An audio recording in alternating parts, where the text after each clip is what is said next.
Since the 1970s, there's been constant stories about big cats roaming the British countryside. This is a black panther, the dark form of the leopard.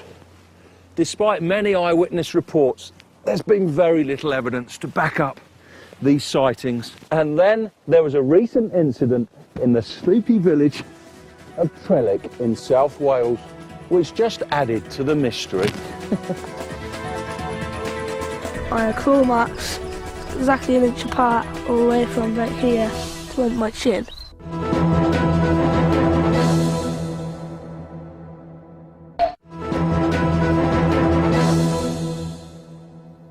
Stories about big cats roaming around Britain have become part of rural folklore.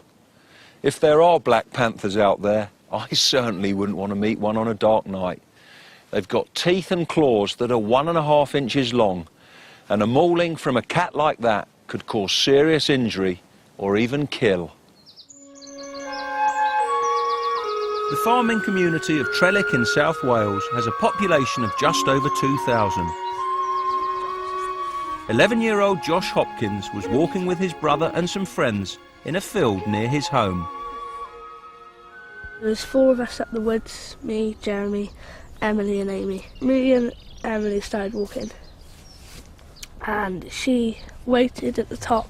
I'm going back. See you later. Josh left the others to go and look for his pet cat Sylvester. I got down to the post over there, and he ran off. The domestic cat had sensed danger. Started calling it, and I saw a tail in the grass, so I thought, oh, that must be Sylvester.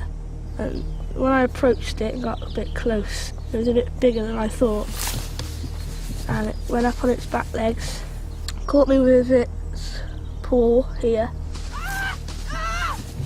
and then I screamed and it like stopped, ran off towards the farm up there, and I went that way to warn my brother and the other lot that there was a big cat. Wounded, the terrified Josh ran to warn his friends of the danger. I met up with him and he said, oh, what happened? I told him what happened, and then we all came back to the house. His mother Rosemary was shocked when she saw her injured son.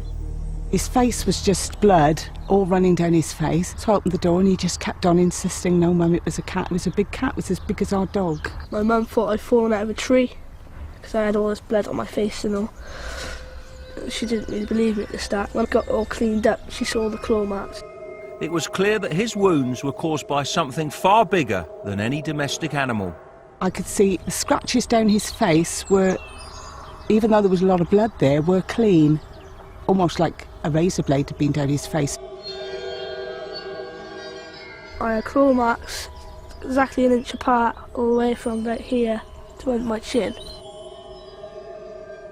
And then when I looked under his chin, he'd got a hole under his chin where he said the cat had hooked him with its paw. The police arrived and they had a good look at Josh, and they were quite happy to accept that it was a big cat, because there had been big cat reports around here for several years. It seems as if this case has added to the growing list of evidence. They suggested that they contact the cat expert to come and talk to Josh, find out exactly what happened, so that he can work out what it was that attacked him. Big cat expert Danny Nineham has his own theory about how these animals came to be in Britain. People used to walk these big cats around on leads, just like you have a domestic dog. The Dangerous Wild Animals Act of 1976 forced owners to licence their pets or have them put down. People then had to either get the licence, take them to a zoo, but zoos don't want them.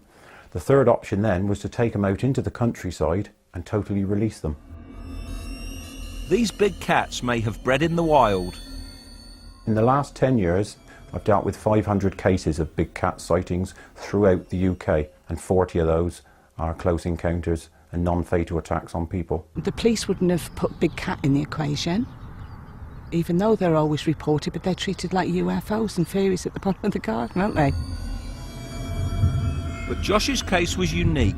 His attack yielded physical evidence. The adult female cuffed Josh across his face with the claws semi-retracted. If they'd have been fully retracted, they wouldn't have had no damage to his face. Now, he said normally one of these cats, when it attacks, they extend their claws right out and it would have ripped his face off. And when I told his mother this, she was physically sick. From Josh's vivid description of the animal, it appears he'd been extremely lucky to escape with just scratches.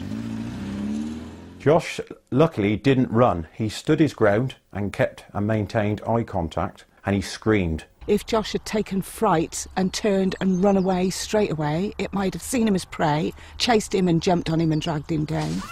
I think it went away because I screamed. There wasn't really anything else that I did to it that would make it run away.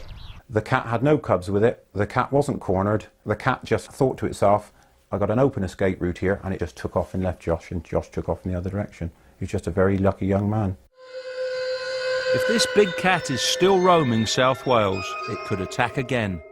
There's been loads of sightings around here. There's been sightings down the bottom of the village. There's been sightings in that garden behind my house. It is scary when you think about it. But then you don't know really whether or not it's capable of snatching a little toddler.